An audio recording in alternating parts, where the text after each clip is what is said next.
Hello class. Welcome back बच्चों। तो प्यारे बच्चों, स्टार्ट करते हैं नया लेक्चर। बेटा, आज के लेक्चर में चैप्टर नंबर 1 बिल्कुल खत्म करना है। जब तक खत्म नहीं होता तब तक आप यहीं हैं। मैंने कहा था, मैंने लास्ट टाइम 4 लेक्चर लगाए थे, इस बार 2 लगाऊंगा। एक लेक्चर डन। अभी मैं बता देता हूँ, मैंने पोर्शन 40% ही खत्म किया, 60 रहता है। ठीक है जी। पहले लेक्चर में ज्यादा होपलेस ना होगा तो लेक्चर छोटा था, आज लेक्चर थोड़ा सा बड़ा होगा। उम्मीद करता हूँ 35 और 40 के आसपास वाइंड अप होगा। बेटा, अभी पढ़ना शुरू करते हैं topic stats in a singular sense. बेटा, stats in a singular sense किसकी बात करता है ये भी बताता हूँ। सर, हमने लास्ट लेक्चर में डिस्कस की थी एक चीज, कोपाई बात की थी। Collection of data, organization of data, presentation of data, analysis of data and interpretation of data. और पांचों में क्या क्या काम होगा मैंने ये भी बताया था, है ना। मैं कहूँ मैंने 500 स्टूडेंट ने स्कूल के सबका डेटा इकट्ठा कर लिया, किस सब्जेक्ट में कितने मार्क्स है सब कुछ लिख लिया। ये तो सिर्फ कलेक्शन ऑफ डेटा है। फिर मैंने उसका क्लासिफिकेशन कर दिया कि 0 to 10 कितने बच्चों के नंबर है, 10 से 20 कितने क्या है, 20 से 30 कितने क्या है। ये ऑर्गेनाइजेशन क्लासिफिकेशन है। बेटा, अगर मैं इसको टेबल फॉर्म में प्रेजेंट कर दूं तो ये प्रेजेंटेशन ऑफ डेटा हो जाएगा। जरूरी नहीं है टेबल फॉर्म, ग्राफ की फॉर्म में, पाई चार्ट की फॉर्म में, तो ये प्रेजेंटेशन ऑफ डेटा है। फिर बेटा हमने इसका एनालिसिस करना शुरू करा कि किन बच्चों के कितने परसेंट से ज्यादा है। परसेंटेज से हो सकता है एनालिसिस। एनालिसिस मीन वैल्यू निकाल के हो सकता है, मतलब एवरेज, मीडियन वैल्यू निकाल कर हो सकता है, मोड निकाल कर हो सकता है। ठीक है जी। और फिर इंटरप्रिटेशन कि हमने उससे क्या कंक्लूजन ड्रॉ किया। ठीक है बाबू। Stats in a singular sense 4 बातों से डील करता है। प्लूरल सेंस तो सिर्फ एक ही बात से डील करता है, collection of data. How to deal with this data, ये stats in a plural sense की बात है, यानी कि कोपाई में से तो सी हटा दो बेटा, ओपाई। ये सब stats in a singular sense है। Organisation of data, presentation of data, analysis of data और इंटरप्रिटेशन ऑफ डेटा। ठीक है जी। मैंने एक चीज गलत लिख दी है बेटा यहां पर, ये ऑर्गेनाइजेशन वर्ड है। Statistics may be defined as organization, presentation, analysis and interpretation of data। और मैं बता देता हूं, ऐसी गलतियां मैं पूरी जिंदगी नोट्स में से ठीक नहीं करता, क्योंकि बच्चों को मनीष भैया के नोट्स इन लो, सबको लो, पता नहीं क्या पढ़ते हैं। आपको लगता है नोट्स की वैल्यू है, नोट्स की वैल्यू कहाँ है भैया, टीचर की वैल्यू है। मेरे 12th के नोट्स में बेटा कम से कम ऐसी 40 गलतियां ना हो, हर चैप्टर, हर चैप्टर पढ़ते रहो। तुम शेर फिर हम भी सवा शेर यार, ऐसे थोड़ी। चलो आगे बढ़ाते हैं बेटा बात को। बेटा, टॉपिक मेरे पास सिर्फ 2 ही हैं आज कराने के लिए। एक फंक्शंस और इंपॉर्टेंस ऑफ स्टैट। पेपर में इंपॉर्टेंस ऑफ स्टैट्स आए तब भी यही आंसर, फंक्शन ऑफ स्टैट्स आए तब भी यही आंसर। इसके बाद मैं टॉपिक स्टार्ट करूंगा लिमिटेशन ऑफ स्टैट। ठीक है जी। ये टॉपिक मोस्ट इंपॉर्टेंट है, पहले चैप्टर में से अगर कुछ आना चाहिए तो ये आना चाहिए, मुझे ऐसा लगता है। ठीक है जी। मुझे पेपर बनाना हो तो ये पक्का है। ठीक है जी। बाकी देखो, मुझे तो बनाना नहीं, इसलिए इसलिए मैं सारे टॉपिक पढ़ाऊंगा, वरना तो मैं सीधा एक ही टॉपिक पढ़ाता। आओ जी पढ़ते हैं जी पहली हेडिंग। बेटा, to simplify the complex facts. देखो, स्टैट्स का सबसे पहला फंक्शन, सबसे पहली इंपॉर्टेंस यही है कि बेटा आपके सामने इतने बड़े बड़े डेटा आते हैं, इतने बड़े बड़े डेटा आते हैं, पर हम इतना इतना इजी तरीके से, इतना सिंप्लीफाई तरीके से उसको प्रेजेंट कर पाते हैं। अगर मैं ये कहूं बेटा कि 5000 बच्चे हैं किसी कॉलेज में, और आज एक एग्जाम हुआ है 5000 बच्चों का, ठीक है, और हमने क्या करा, उनको नंबर देने हैं। सर देखो, अगर मैं इंडिविजुअल इंडिविजुअल डेटा लिखूं कितना मुश्किल है, लेकिन स्टैट्स ने मुझे ये सिखाया ना कि इस कॉम्प्लेक्स फैक्ट को मैं कैसे रिप्रेजेंट कर सकता हूं। मैंने क्या करा, 0 to 10 कितने बच्चों के नंबर आए, 10 से 20 में कितने बच्चों के नंबर आए, 20 से 30 में कितने आए, 30 से 40 में कितने आए, 40 से 50, 50 से 60 और ऐसे लिख दिया 90 से 100। सर 10 लाइनों में 5000 बच्चों का डेटा पड़ा हुआ है। और मैं ये क्यों कहूँ कि 5000 बच्चे हैं, मैं कहता हूँ आप सीबीएसई बोर्ड का एग्जाम दे रहे हो, सीबीएसई बोर्ड रिप्रेजेंट कर रहा है डेटा, 14 लाख बच्चे। सर इंडिविजुअल डेटा देखो कितना कॉम्प्लेक्स है, कितना कॉम्प्लेक्स टू हैंडल है। और स्टैट्स ने हमें क्या सिखाया, कितना सिंप्लीफाइड तरीके से हम उसको रिप्रेजेंट कर सकते हैं। 10 लाइनों में दिखा सकता हूँ 14 लाख बच्चों ने क्या किया, 10 लाइन में बस। तो स्टैट्स की पहली एडवांटेज है, जितना मर्जी कॉम्प्लेक्स डेटा हो आप उसको बड़े सिंप्लीफाइड फॉर्म में प्रेजेंट कर सकते हो। कोई दिक्कत, कोई परेशानी तो नहीं। ठीक है जी। मैंने एक एग्जांपल लिया, मैंने एग्जांपल हो तो बहुत छोटा लिया, क्योंकि मुझे लग रहा था कि यार मैं इतना कॉम्प्लेक्स ना कर पाऊं डेटा को। ये बेटा मैंने 20 बच्चों का डेटा लिया, अभी भी देखने में थोड़ा सा कॉम्प्लेक्स है। ये कितना सिंप्लीफाइड वर्जन है, मुझे पता लगता है 10 में से 10 नंबर सिर्फ एक ही बच्चे के। 10 में से 9 नंबर 3 बच्चों के, कितना सिंप्लीफाइड डेटा। चाहिए 5000 बच्चों का भी डेटा होता, इन्हीं 10 लाइनों में पूरा होता। कोई दिक्कत कोई परेशानी तो नहीं। स्टैट्स का पहला फंक्शन समझ में आता है, कॉम्प्लेक्स से कॉम्प्लेक्स डेटा को, कॉम्प्लेक्स से कॉम्प्लेक्स फैक्ट को सिंप्लीफाई करना। ठीक है जी। दूसरी स्टैट्स की एडवांटेज, टू मेक कंपैरिजन। बेटा स्टैट्स की वजह से कंपैरिजन करना आसान होता है। देखो अगर दो नंबर है ना, कंपेयर करना बहुत आसान है, और नहीं है ना नंबर, सर कंपेयर नहीं कर सकते। Stats is all about number ना, स्टैट का मतलब नंबर ही है ना। अब आप, मैं ये कहूं बेटा ये दो बच्चे हैं, दोनों बहुत अच्छे हैं, दोनों बहुत अच्छे हैं, अच्छा क्या कंक्लूजन निकालोगे आप इससे, कौन किससे कितना अच्छा है? मैंने तो ये बोला दोनों अच्छे हैं, और मैं ये कह दूं इसके 97% आए हैं और इसके 96.8 आए हैं, तो ये तो पता लग रहा है ना ये रैंक 1 है। ये तो कंपैरिजन करना कितना आसान हुआ सर, स्टैट्स की वजह से कंपैरिजन हो पाता है चीजों का। दो लोग अच्छे हैं, दो लोग बहुत अच्छे हैं, ये क्वालिटेटिव बातें हैं, इनसे कभी कोई कंक्लूजन ड्रॉ नहीं कर सकते आप, कोई कंपैरेबिलिटी नहीं आएगी इससे कभी भी, है ना। मैं कहूँ दो लोग ना बहुत हाइट में बड़े हैं, ठीक है, बहुत टॉल है, मैं कहूँ राघव कटारिया और प्रणीत बहुत टॉल है, पर क्या कंपैरिजन है। और मैं कहूँ प्रणीत की हाइट है 6 फीट, उसकी है 5'10", अब ये तो पता लग रहा है ना भैया कि ये ज्यादा टॉल है प्रणीत। कंपैरिजन करना आसान होता है अगर स्टैट्स हैं, अगर नंबर्स हैं आपके सामने तो। दोनों बातें क्लियर, दोनों दोनों की दोनों बातें क्लियर हुई कि नहीं? चलो ठीक है, मैं दो दो करके पूछता जाऊंगा, आपको कहीं परेशानी लगे तो आप मुझसे रिपीट करा सकते हो, क्योंकि सुनाते टाइम बड़ी दिक्कत होगी, मैं प्रॉब्लम नहीं लूंगा तब। तो simplify the complex fact, stat की वजह से कॉम्प्लेक्स से कॉम्प्लेक्स फैक्ट को सिंप्लीफाई कर सकते हैं, समझ आया कैसे? दूसरा बेटा टू मेक कंपैरिजन। चलो third one, to facilitates planning and policy formulation. बेटा स्टैट की वजह से आपके लिए प्लानिंग करना आसान होता है, पॉलिसी फॉर्मुलेशन आसान होता है। दिखाता हूं बेटा, एक एग्जांपल दिखाता हूं गवर्नमेंट ऑफ इंडिया के एंगल से। बेटा ये तो पता लग रहा होगा ग्लोबल वार्मिंग के चलते चलते अर्थ का टेम्परेचर रेगुलर बढ़ रहा है ना, सबको पता है ये चीज। तो भैया हमने भी इस बार देख लिया बहुत कुछ, सहारनपुर वालों ने हाईएस्ट 54 डिग्री रिकॉर्ड हुआ। हमने कभी 54 देखा था? सपनों में भी नहीं देखा था भैया। इस साल हमने 54 देख लिया, और सरकार बहुत अच्छे से जान रही है, एक स्टैट है सरकार के पास कि हर साल 0.6 डिग्री सेल्सियस टेम्परेचर अर्थ का बढ़ता चला जा रहा है। ठीक है जी, ये हालात इस तेजी से हम भाग रहे हैं कि हर साल 0.6 डिग्री सेल्सियस बढ़ रहा है टेम्परेचर। ठीक है, फिर तो आप समझ सकते हो हम कहां जा सकते हैं बेटा, क्योंकि ये नंबर है सरकार के पास, इसलिए सरकार के लिए ना प्लानिंग करना बहुत आसान है, पॉलिसी फॉर्मुलेट करना बहुत आसान है। अब सरकार को पता है ये सब हो क्यों रहा है, मेनली तो मेन वजह तो पॉल्यूशन ही है इस चीज की, ठीक है ना जी, अर्थ का टेम्परेचर भागता जा रहा है, ठीक है ना। बाबू अर्थ सरकार ने ना एक काम कर दिया, इलेक्ट्रिक व्हीकल पे ना सब्सिडीज देनी शुरू कर दी। देखो सरकार की प्लानिंग इस टैक्स की वजह से हो रही है, ठीक है। लोग पेट्रोल डीजल वाले व्हीकल नहीं चलाएंगे, एमिट नहीं होगा सीओटी, कहीं ना कहीं बेटा टेम्परेचर कंट्रोल में रहेगा। सरकार ने क्या करा, पेट्रोल और डीजल व्हीकल पे भी टैक्सेस बढ़ा दिया और पेट्रोल डीजल पे भी बढ़ा दिया। लोग डिस्करेज करेंगे इसको, इसको एनकरेज करेंगे, कहीं ना कहीं कुछ एक्सटेंट तक तो टेम्परेचर कंट्रोल होगा। सरकार ने क्या करा, एसीज को भी लग्जरी के दायरे में रख दिया, जीएसटी 28% कर दिया। कुछ तो डिस्करेज करेंगे, इतना महंगा कैसे खरीदें, इतना बजट कैसे बनाए, सर यही तो सरकार चाहती है। अब आप देख रहे हो सरकार की पूरी planning and policy formulation stats की वजह से है। ये नंबर ही ना हो तो क्या, कुछ पता ही नहीं है करना क्या, किसी को नहीं पता क्या करना है, सब कुछ नंबर के दायरे में हो रहा है, कोई दिक्कत कोई परेशानी तो नहीं। अच्छा आप नहीं करते अपने लिए प्लानिंग पॉलिसी फॉर्मुलेशन? अभी भगवान ना करे किसी के हाफियरली में नंबर कम आए हो, अभी प्लानिंग पॉलिसी फॉर्मुलेशन पूरी चल रही है, ऐसे बढ़ना है वैसे बढ़ना है, ये शेड्यूल आएगा, फाइनल में पास होना है भाई, बेइज्जती नहीं करानी। और यही नंबर ना हो, स्कूल वालों ने कह दिया एग्जाम हो गए, नंबर नहीं दे रहे, वो फाइनल के बाद इकट्ठे देंगे, धनिया नहीं प्लानिंग कर पाओगे अपने लिए, कुछ भी नहीं कर पाओगे। मानते हो ना, स्टैट्स की वजह से प्लानिंग कर पाते हैं हम, कोई दिक्कत कोई परेशानी तो नहीं, तीनों बातें ओके। बेटा फोर्थ एग्जांपल बहुत ही माइंड ब्लोइंग है। बेटा फोर्थ बात कहता है टू हेल्प इन फोरकास्टिंग। बेटा स्टैट्स की वजह से फोरकास्टिंग कर पाते हो। फोरकास्टिंग का मतलब क्या होता है, peeping into the future, future में झांक पाते हो, फ्यूचर के बारे में प्रेडिक्ट कर पाते हो।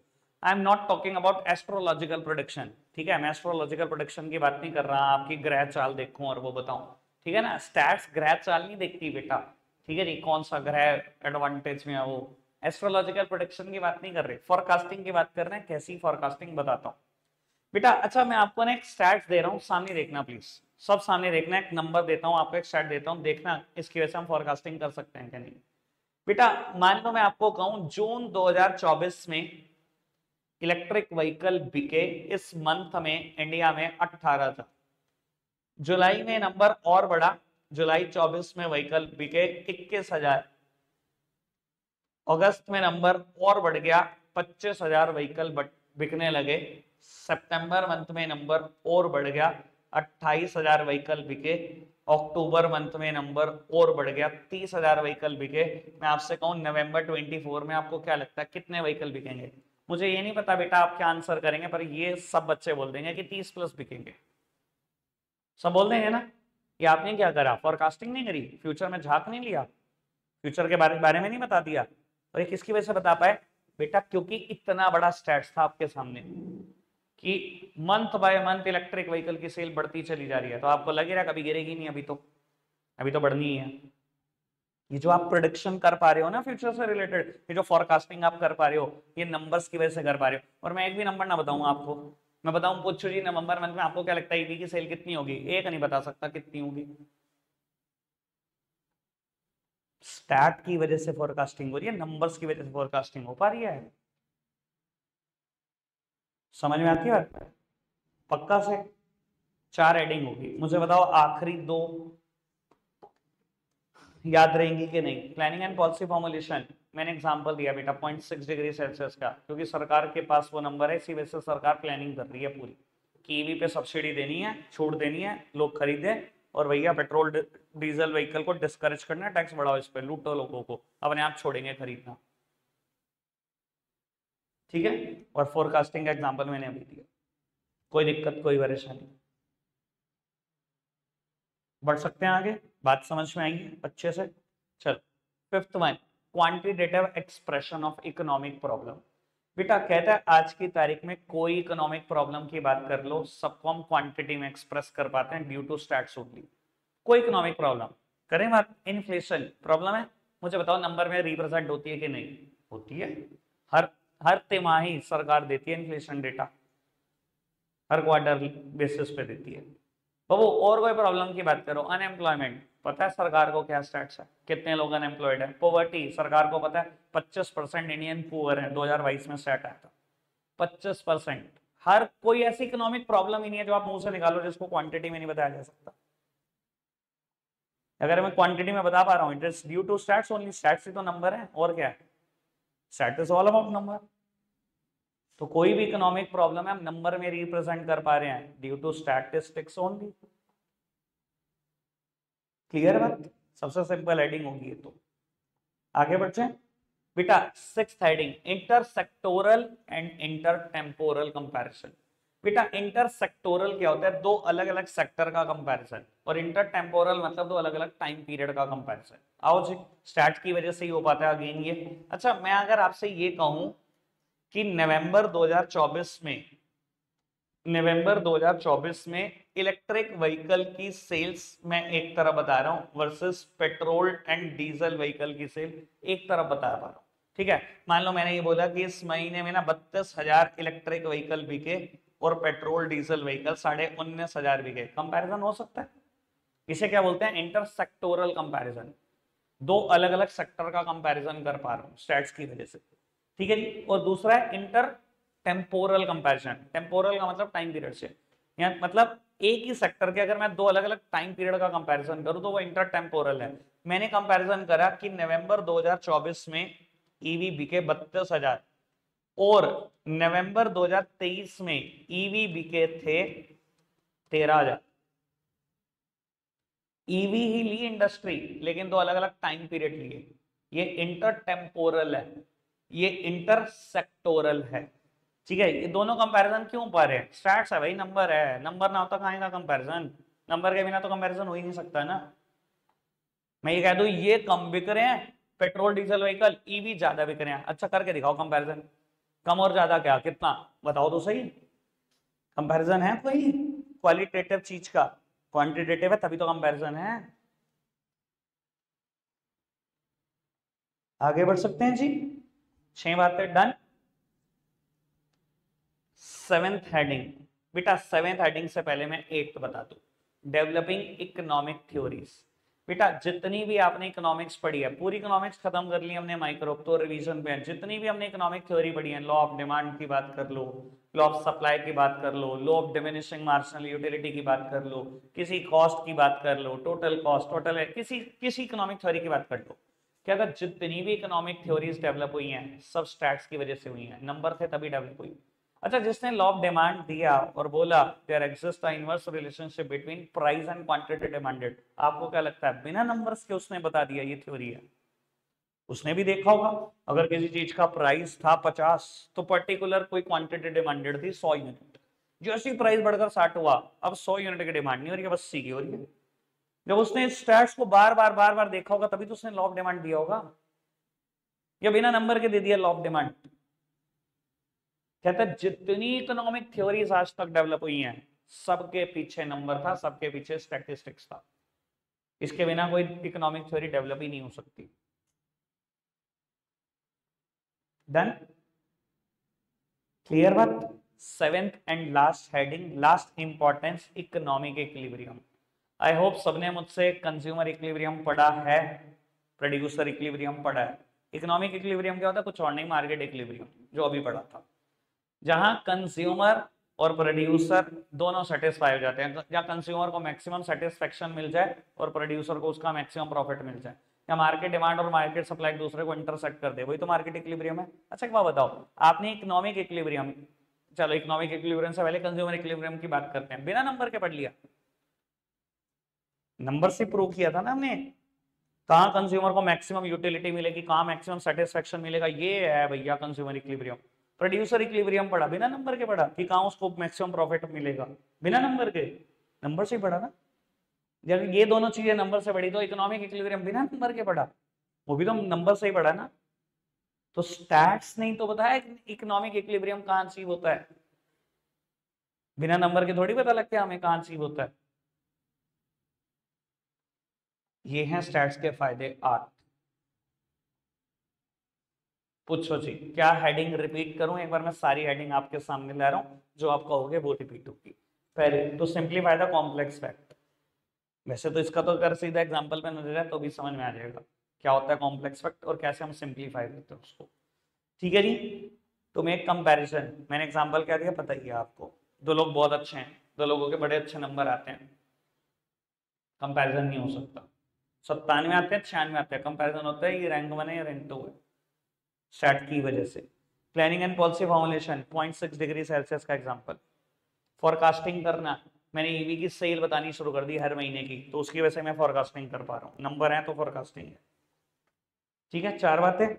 पांचवी, quantitative expression of economic problem, मैंने बताया दुनिया की ऐसी कोई इकोनॉमिक प्रॉब्लम नहीं है जिसको आज मैं नंबर में नहीं बता सकता, सारी इकोनॉमिक प्रॉब्लम के लिए नंबर है। अनएम्प्लॉयमेंट है वो भी है, पॉवर्टी है वो भी है, इन्फ्लेशन है वो भी प्रॉब्लम है, एक्सेस डिमांड है वो भी है, सब कुछ है मेरे पास। ठीक है ना जी, बहुत ज्यादा बर्थ रेट है इंडिया का, ये भी एक प्रॉब्लम ही है भैया, ये भी है मेरे पास नंबर में, क्या है, कितना रेट है। आगे बढ़ जाओ, inter sectoral inter temporal comparison, दो अलग अलग सेक्टर का कंपैरिजन करना है, ईवी वर्सेस पेट्रोल व्हीकल। ठीक है जी, और दो अलग अलग टाइम पीरियड का कंपैरिजन करना, ईवी की बात कर लो नवंबर 24 और नवंबर 23, ये इंटर टेम्पोरल। बताओ जी, और इकोनॉमिक इक्विलिब्रियम या ये कुछ और, क्या रिपीट करो, याद रहेगा। लिमिटेशन ऑफ स्टैट्स, स्टैट्स की कमियां। ठीक है, मुझे लगता नहीं पेपर में ये आना चाहिए, पर फिर भी हम अच्छे से पढ़ेंगे। ठीक है, मुझे इंपॉर्टेंस और फंक्शन से ही उम्मीद है। और वो पहली लिमिटेशन है, stats does not study qualitative phenomena, पता है ये बात, परसों ही पढ़ दी थी ये बात तो हमने। स्टैट्स में क्वालिटेटिव बातें नहीं आती, स्टैट्स का मतलब नंबर होता है, क्वालिटेटिव बात नहीं करते। ठीक है ना जी, जैसे कि बाबू बहुत सारी चीजें ऐसी हैं जो क्वांटिटी में मेजर ही नहीं हो सकती। समवन्स ऑनेस्टी, कौन कितना ईमानदार है, क्या कहोगे कितना ईमानदार है, 25 किलो। वो बड़ा इंटेलिजेंट है, कितना, 500 मिलीलीटर। इंटेलिजेंस को, किसी की ऑनेस्टी को, किसी के प्यार को, फ्रेंडशिप को, ये कुछ ऐसी चीजें बेटा जिनको क्वांटिटी में मेजर नहीं किया जा सकता, और ये चीजें कभी स्टैट्स में पढ़ी नहीं जाती। क्वालिटेटिव चीजें बेटा कभी स्टैट्स का पार्ट नहीं होती। ठीक है जी, ओके बात। Second one, stats does not deal with individuals, पता ही है, all numbers are not stats, याद है ना बात। काउ हैज 4 लेग, ये भी नंबर है, पढ़ा जाता है स्टैट्स में। काउ हैज 4 लेग, बताओ ये नंबर पढ़ा जाता है क्या स्टैट्स में? नहीं, क्यों? ये तो इंडिविजुअल एलिमेंट है ना बेटा। हम स्टैट्स में क्या पढ़ते हैं, एग्रीगेट हो, एवरेज हो या कंपैरेबल हो। सर इतना मुश्किल नहीं है चैप्टर, अगर आप टाइम लगाते हैं ना इसमें घर जाके 10 मिनट, तो आप लोग यार क्या है क्या ये। और इको सच में मुश्किल नहीं है यार, ये तो बहुत सिस्टमैटिक है। आगे बढ़ो जी। स्टैट्स कैन बी मिसयूज्ड, ये बात बढ़िया। देखो दुनिया में ना बेटा इतने स्टैट्स हैं कि अगर कोई रॉन्गली मोटिवेटेड पर्सन है ना, कहीं ना कहीं वो स्टैट का मिसयूज कर ही देगा और गलत जगह पे गलत चीज कोट करेगा। मैं समझाता हूँ, एक एग्जांपल देता हूँ आपको। बेटा मैंने ना एक एग्जांपल लिखा, क्योंकि मैं चीजें ना पढ़ने में ना आज भी बहुत टाइम लगाता हूँ, इसलिए बेटा मैं बहुत लेटेस्ट एग्जांपल ढूंढता हूँ। जो टाइम लगाएगा वो उसी के दिमाग में चीज आएंगी। मैंने लिखा आरटीआई पीएमओ, पीएमओ होता है प्राइम मिनिस्टर ऑफिस, आरटीआई होता है राइट टू इन्फॉर्मेशन। ठीक है जी, मैं सिर्फ बात करता हूँ सीधा आगे की। बेटा इंडिया में एक लॉ है आरटीआई, राइट टू इन्फॉर्मेशन। अगर आपको लगता है ना मुझे किसी भी गवर्नमेंट डिपार्टमेंट से कोई भी इंफॉर्मेशन लेनी है और वो दे नहीं रहे, आप आरटीआई फाइल करो, वो अपनी जरूरत को इन्फॉर्मेशन देगा, डर के हमारे इन्फॉर्मेशन देगा, provided such information should not be a personal info. ठीक है जी। अब मैं आपको एक बात बताता हूँ, एक आदमी जो कांग्रेस का सपोर्टर है, ठीक है जी, अगेन एक रॉन्गली मोटिवेटेड पर्सन है क्योंकि वो बीजेपी के खिलाफ है भैया। अब उसके दिमाग में अच्छा मैं बैंड बजाऊं इनकी कहीं ना कहीं, कैसे ना कैसे। भैया अगर रॉन्ग चीजों से मोटिवेशन लोगे तो इतना स्टैट्स है कि भैया कहीं ना कहीं तो मिसयूज हो गई होगा। उसने क्या करा, प्राइम मिनिस्टर ऑफिस में एक आरटीआई फाइल कर दी, मुझे ये बता दो कि कितने मोदी जी के एक्सपेंसेस है फॉरेन ट्रिप पर। डेटा आ गया कुछ 1000 करोड़ का, कि मोदी जी ने 2014 में प्राइम मिनिस्टर बने और आज तक इतने हजारों करोड़ रुपए उनके फॉरेन ट्रिप पे खर्चे जा चुके हैं। आगे जी डिबेट में आके बैठ गए आज तक पे, ये देखो प्राइम मिनिस्टर ऑफिस का ही जवाब है ना, देखो आरटीआई फाइल करी थी मैंने, देखो कितने 1000 करोड़ रुपए हमारे देश के वीरान कर दिए, कर दिया वो कर दिया। भैया अगर आप रॉन्गली मोटिवेटेड पर्सन हो ना तो स्टैट्स तो मिसयूज हो ही जाएंगे। ठीक है जी। अगर इसी के कंपैरिजन में कोई बीजेपी सपोर्टर बैठा हो और उसने भी एक आरटीआई फाइल करी कि मोदी जी की वजह से कितनी फॉरेन कंपनी इंडिया में और कितना फॉरेन एक्सचेंज का फ्लो हुआ, तो वहां से भी एक स्टार्ट आ गया और उसने कहा ये ले, अगर इतने 1000 करोड़ खर्चे, ये ले इतने लाख करोड़ आ भी गए देश के अंदर। तो अगर आप रॉन्गली मोटिवेटेड पर्सन हो तो भैया गलत देखने वाले बहुत हैं। ठीक है ना जी। मैं सिंपल सी बात करता हूँ, चलो मैं इसके अपने ऊपर भी एग्जांपल लेता हूँ। ठीक है जी, मुझे किसी ने कह दिया जी आपकी ट्यूशन का ये एक फला बच्चा फेल हो गया क्योंकि वो रॉन्गली मोटिवेटेड पर्सन है। मैंने कहा अच्छा, मैं कहा चल फिर देख ले 12th के भी उठा के शहर के टॉपर कौन कितने निकाल लेता है। भैया अगर आपने गलत ढूंढना तो गलत तो मिल ही जाएगा, इतने नंबर हैं दुनिया में, गलत तो मिलेगा ही मिलेगा, सही तो हो ही नहीं सकता फिर। 100% तो आपको पता ही है कोई सही है ही नहीं। स्टैट्स मिसयूज हो सकते हैं, दिख रहा है स्टैट्स की लिमिटेशन है, क्योंकि दुनिया में इतने स्टैट है, कोई ना कोई तो गलत होगा, आपके अगेंस्ट होगा। कोई दिक्कत कोई परेशानी तो नहीं, बात समझ में आती है। आगे बढ़ जाते हैं बेटा। Only expert can make best possible use of stats. देखो बेटा ऐसा क्यों कहा गया कि सिर्फ एक्सपर्ट ही स्टैट्स का सही इस्तेमाल कर सकते हैं? क्योंकि बेटा देखो मैं आपको एक बात बताता हूं, हमने कोपाई के बारे में पढ़ा, कलेक्शन ऑफ स्टैट्स के ना 7-8 मेथड है जो हम अगले चैप्टर में पढ़ने वाले हैं। एक लेम, आप एक लेमैन हो, आपको पता तो कुछ है नहीं, आपको लगता है अच्छा स्टैट्स क्या है, नंबर ही तो इकट्ठा करना है, पहुंच गया किसी स्कूल में सर्वे करने और सारा डेटा उठा ले। भाई कलेक्शन, खाली कलेक्शन, कलेक्शन ऑफ डेटा के 8-9 मेथड है ना। मुझे जानकारी डेटा कैसे कलेक्ट करना चाहिए ना कुछ, अगर मैं डेटा इकट्ठा कर लाया जो कि बेटा प्रॉपर मेथड से नहीं करके लाया, उसके ऊपर मैं कितना भी क्लासिफिकेशन सही कर लूं, कितनी भी प्रेजेंटेशन ठीक कर लूं, कितना एनालिसिस ठीक कर लूं, क्या इंटरप्रिटेशन कभी ठीक होगी मेरी? कोई डेटा ही सही कलेक्ट नहीं हुआ तो बाकी के सारे प्रोसेस तो अपने आप ही गलत हो गए ना। तो इसलिए बोला जा रहा है स्टैट्स का सही इस्तेमाल सिर्फ एक्सपर्ट लोग कर सकते हैं। क्योंकि वो जानते हैं कलेक्शन के मेथड, वो अवेयर हैं प्रेजेंटेशन के मेथड से, वो अवेयर हैं इंटर एनालिसिस के मेथड से। भैया हर एक में बहुत बहुत सारी चीजें, एनालिसिस करने का एक तरीका होता है क्या, या प्रेजेंट करने का एक तरीका होता है, या डेटा को कलेक्ट करने का एक तरीका होता है। सो सबके बहुत सारे मेथड हैं, एक लेमैन को नहीं पता तो गलत ही करेगा सब कुछ। आगे बढ़े मुद्दे। तो वो उसके बाद है homogeneity of data and essential requirement. अब यार ये भी बात अगेन गधों के लिए है। लोग ना स्टैट्स की लिमिटेशन नहीं समझते इस चीज को। बेटा स्टैट्स अगर कंपैरेबल बनाने हैं ना, डेटा शुड बी होमोजीनियस। वरना लोग तो ऐसे ऐसे गधे हैं भैया, एक बच्चे के मतलब ऐसा कर देते हैं यार, मैंने देखा है बहुत लोगों को, एक बच्चे के प्री बोर्ड के नंबर कंपेयर कर देते हैं दूसरे बच्चे के बोर्ड से। भैया कोई कंपैरिजन ही नहीं है, ये कोई डेटा ही होमोजीनियस नहीं है। मतलब एक बच्चे का तो नंबर उठाओ बोर्ड के, दूसरे के उठा लो प्री बोर्ड के, आपको पता है प्री बोर्ड में नंबर आते ही नहीं। मैंने पिछली बार भी आपसे बात करी थी, ठीक है। आप अपने 10th के सभी प्री बोर्ड के बच्चे सारे कितने सारे बैठे हैं ना, सब अपने प्री बोर्ड के नंबर देख लो, बोर्ड में सबके ज्यादा आए हैं कि नहीं आए प्री बोर्ड से, बताओ किसी के प्री बोर्ड से कम आए तो? एक नहीं है। तो कंपैरिजन है, डेटा शुड बी होमोजीनियस ना, डेटा तो होमोजीनियस होना चाहिए, ठीक है। लोगों का क्या है, लोग तो किसी की हाइट को दूसरे के वेट से कंपेयर कर देते हैं। गधों का क्या इलाज है, डेटा शुड बी होमोजीनियस। बेटा last limitation, results are true only on average basis. बेटा स्टैट्स में बहुत सारे रिजल्ट ऐसे हैं जो एवरेज बेसिस पे ही ट्रू हैं। एवरेज बेसिस पे ट्रू होने का क्या मतलब है, एक मिनट मेरी तरफ देखना। अगर मैं ये कहूं इंडिया की पर कैपिटा इनकम, प्लीज सामने देखो, इंडिया की पर कैपिटा इनकम 1 लाख है।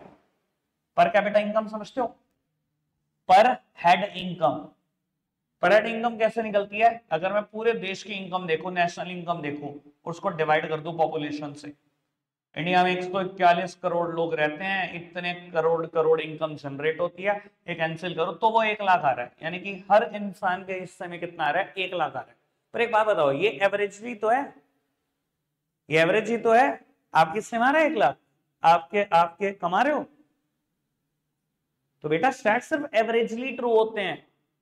क्या मुकेश अंबानी जी के हिस्से में बस 1 ही लाख आ रहा है? भाई उनके हिस्से में बहुत सारा आ रहा है और आपके हिस्से में 0 आ रहा है, एवरेजली 1 लाख आ रहा है। स्टैट्स एवरेज बेसिस पे ट्रू है ना। इसका मतलब ये नहीं है सबके हिस्से में 1 लाख आ रहा है, ये तो एवरेज 1 लाख है, ठीक है ना जी। स्टैट्स की लिमिटेशन क्लियर बाबू। अब आखिरी बात, आखिरी 2 मिनट दे दो बस, ये बात है sir, distrust of stats. Distrust मतलब बेटा लोगों ने ना स्टैट्स को ना अलग अलग नाम से पुकारा है, और बहुत सारी बातें ना बेटा नेगेटिव सेंस में जाती हैं स्टैट्स के। देखना क्या क्या बोलते हैं लोग स्टैट्स के बारे में। Stats is a rainbow of lies, झूठ का पिटारा है स्टैट्स, ठीक है। Stats can prove anything, stats से कुछ भी प्रूव हो सकता है, ठीक है जी। या stats can not prove anything, stats कुछ भी प्रूव नहीं कर सकते। सर बहुत कुछ बोला लोगों ने, और ये गलत क्यों बोला, और मेरे को लगता है कि लोग अपनी जगह ठीक है भैया, ऐसा मुंह से निकलेगा ही निकलेगा अगर आप बहुत कुछ ऐसा देखोगे दुनिया में। जैसे कि मैंने एक एग्जांपल लिया, एग्जिट पोल ऑफ 2024 इलेक्शन, ठीक है जी। सर मैंने कहा ना पढ़ते हैं तो अच्छा एग्जांपल दे पाते हैं। वो क्या हुआ था 2024 के इलेक्शन का एग्जिट पोल क्या था, बीजेपी 360 सीटें, बीजेपी 340, 365, 380, एवरेज आ रहा है भैया हर चैनल का 360। एक्चुअल में कहां पढ़े, हवा नहीं आई। तो भैया फिर कांग्रेसी क्या कहेंगे, यही तो कहेंगे, stat is a rainbow of life, stat है ही झूठ, सारे नंबर झूठ है, शैट से तो कुछ भी प्रूव कर देते हो। तुमने तो बिठा दी थी बीजेपी की सरकार, आई सरकार अपने दम पे तो आई नहीं, 2-4 पार्टियों से कोलैबोरेट कर करके तो सरकार बनाई, यही हुआ ना भैया एक्चुअल में। तो भैया वो बोलेंगे ना लोग ऐसा, ठीक है जी। अब वो कहते हैं कि अगर आपको इन डिस्ट्रस्ट को रिमूव करना है, आप चाहते हो लोग ऐसे कमेंट ना करें, तो बेटा ये कुछ बातें आपके लिए। सबसे पहले बात, नो बायसनेस, सेकंड हेडिंग में पढ़ रहा हूं। बायसनेस मतलब पार्शियलिटी। बेटा स्टैट्स इकट्ठा करते टाइम पार्शियलिटी नहीं होगी तो कभी डिस्ट्रस्ट अराइज नहीं होंगे। और आपको पता है बेटा इन चीजों में क्या पार्शियलिटी बहुत होती है। मैं कहता हूं आप किसी पर्टिकुलर चैनल के रिपोर्टर हो, वो चैनल ही बीजेपी का है, आपने क्या करा, जहां जहां बीजेपी के ज्यादा सपोर्टर थे वहां जाके सर्वे कर लिया जी, हाँ जी किसको वोट दिया, किसको वोट दिया, अच्छा जी लिखो लिखो बीजेपी की सीट। भैया अगर आप बायस्ड होंगे तो ये डिस्ट्रस्ट तो अराइज होंगे होंगे, और अगर आप बायस्ड नहीं होंगे, बिल्कुल साफ सुथरे हो, न्यूट्रल रह के आपने सर्वे किया है, तो पक्का आपके रिजल्ट ठीक होंगे। बायसनेस नहीं होनी चाहिए, बात समझ में आती है? बात समझ में आई पहली, बायसनेस नहीं होनी चाहिए बेटा। थर्ड हेडिंग इसके बाद, एप्लीकेशन बाय एक्सपर्ट्स, ये बात मैं थोड़ी देर पहले भी बोल चुका हूं बेटा। स्टैट्स अप्लाई करने वाला एक्सपर्ट होना चाहिए। लेमैन रिपोर्टर बन गया और चुपचाप डेटा इकट्ठा करके आगे, उसे ही नहीं पता डेटा कलेक्ट कैसे करना है, तो भैया वो कभी ठीक होगा ही नहीं, डिस्ट्रेस अराइज ही होगा। और बेटा first one, consideration of statistical limitation. देखो बेटा ये बात ना रीडर्स के लिए, वो एक बात बताओ, जो स्टैट्स इकट्ठा कर रहा है उसे तो पता है स्टैट्स की लिमिटेशन क्या है, जो रीडर है वो नहीं समझता इस चीज को। भैया 62 करोड़ लोगों ने वोट किया इंडिया में, आपको क्या लगता है 62 करोड़ लोगों पे सर्वे हुआ? 62 लाख पे भी नहीं हुआ, 1% पे भी नहीं हुआ, शायद 6,20,000 लोगों पे सर्वे हुआ होगा 62 करोड़ में से। अब उन्होंने तो 6,20,000 लोगों पे सर्वे करके बेटा रिजल्ट बता दिए। भैया उनको तो पता है स्टैट्स की लिमिटेशन है कि हम सबके पास नहीं पहुंच सकते, 62 करोड़ लोगों पे नहीं पहुंच सकते, तो हमने क्या किया, बस रैंडम पर्सन लिए 6,20,000 और बेटा उनका रिजल्ट पब्लिश कर दिया। लेकिन रीडर नहीं समझता इस बात को कि स्टैट्स की लिमिटेशन है, 62 करोड़ तक लोगों तक नहीं बचे। रीडर को समझने की जरूरत है कि stat has its own limitation.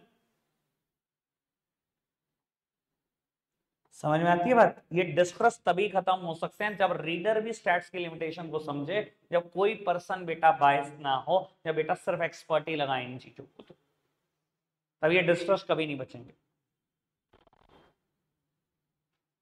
ठीक है, और रखते हैं आज के लिए इतना ही है प्यारे बच्चों, बाय बाय।